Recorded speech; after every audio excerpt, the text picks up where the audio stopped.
right? There's a world flares. Yeah, the world flares.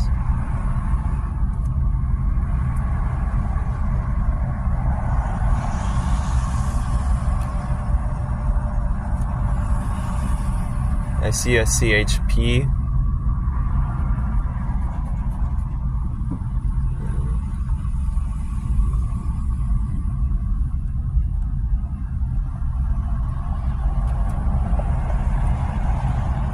Oh, so it looks like it is on the left side of the northbound freeway. I thought it was on the right, but anyway.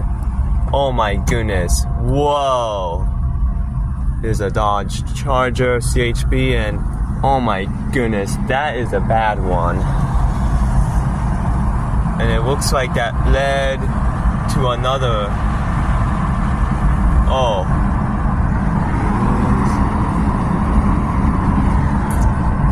Yeah, I think it might have been involved with that tanker truck, the semi-tanker.